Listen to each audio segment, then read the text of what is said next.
بسم اللہ الرحمن الرحیم۔ رسول اللہ صلی اللہ علیہ وسلم کی نرم مزاجی۔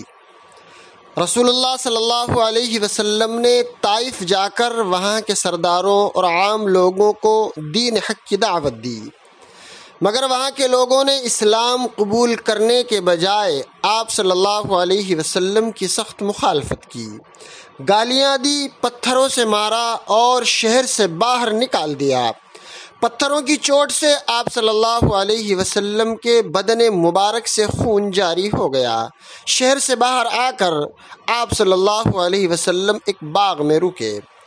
اس وقت نبی کریم صلی اللہ علیہ وسلم نے اللہ تبارک و تعالی سے دعا کی اور اپنی کمزوری، بے بسی اور لوگوں کی نگاہ میں بے وقعتی کی فریاد کی، اور اللہ تبارک و تعالیٰ سے نصرت اور مدد کی درخواست کی، اور فرمایا الہی اگر تو مجھ سے ناراض نہیں ہے تو مجھے کسی کی بھی پرواہ نہیں، تو میرے لیے کافی ہے۔ اس موقع پر اللہ تبارک و تعالیٰ نے پہاڑوں کے فرشتے کو آپ صلی اللہ علیہ وسلم کے پاس بھیجا، اور اس نے آپ صلی اللہ علیہ وسلم سے اجازت طلب کی کہ وہ ان دونوں پہاڑوں کو ملا دے جن کے درمیان یہ شہر طائف آباد ہے، تاکہ وہ لوگ کچل کر ہلاک ہو جائیں۔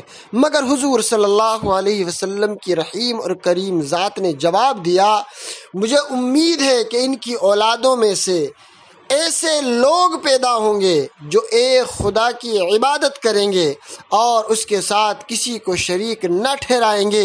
حضور صلی اللہ علیہ وسلم کی اس دعا کا اثر تھا کہ محمد بن قاسم جیسے بہادر نوجوان طائف کے قبیلے بنی ثقیف میں پیدا ہوئے، جن کے ہاتھوں اللہ تبارک و تعالیٰ نے ہندوستان میں اسلام پھیلایا۔